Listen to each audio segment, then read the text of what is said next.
Start. মঙ্গলময় প্রভু, তোমায় ধন্যবাদ জানাই, তোমার প্রশংসা করি, তোমার জয়গান করি প্রভু। আজকে তুমি আমাকে বাইবেল পড়তে সাহায্য করেছো।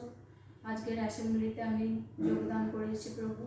তুমি আমায় জ্ঞান দাও, বুদ্ধি দাও, স্মরণ শক্তি দাও, প্রজ্ঞা দাও প্রভু। আমি যেন তোমার বাক্য প্রচার করতে পারি। আমার আত্মা তোমাকে সমর্পণ করি প্রভু।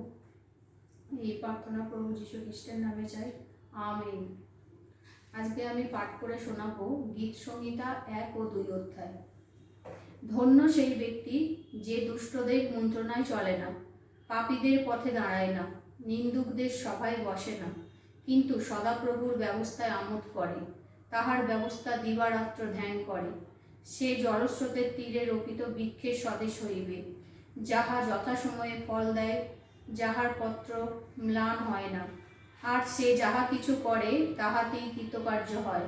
দুষ্টগণ সেরূপ নহে, কিন্তু তাহারা বায়ুচালিত তুষের ন্যায়। এই জন্যে দুষ্টগণ বিচারে দাঁড়াইবে না, পাপীরা ধার্মিকদের মণ্ডলীতে দাঁড়াইবে না, কারণ সদাপ্রভু ধার্মিকগণের পথ জানেন, কিন্তু দুষ্টদের পথ বিনষ্ট হইবে। জাতিগণ কেন কলহ করে, লোকবৃন্দ কেন অনর্থক বিষয় ধ্যান করে।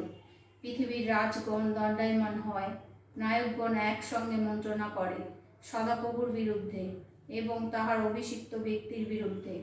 আইসো, আমরা উহাদের বন্ধন ছিঁড়িয়া ফেলি, আপনাদের হইতে উহাদের রজ্জু খুলিয়া ফেলি। যিনি স্বর্গে উপবিষ্ট, তিনি হাস্য করিবেন, প্রভু তাহাদিগকে বিদ্রূপ করিবেন। তখন তিনি ক্রোধে তাহাদের কাছে কথা কহিবেন, কোপে তাহাদিগকে বিহ্বল করিবেন। আমি আমার রাজাকে স্থাপন করিয়াছি আমার পবিত্র সিয়ন পর্বতে, আমি সেই বিধির বৃত্তান্ত প্রচার করিব। সদাপ্রভু আমাকে কহিলেন, তুমি আমার পুত্র, অদ্য আমি তোমাকে জন্ম দিয়েছি।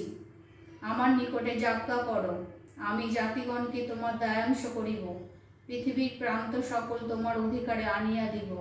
তুমি লৌহ দণ্ড দ্বারা তাহাদিগকে ভাঙিবে, কুম্ভকারের পাত্রের ন্যায় খণ্ড বিখণ্ড করিবে। ঈশ্বর তার বাক্যে আশীর্বাদ করুক, আমিন।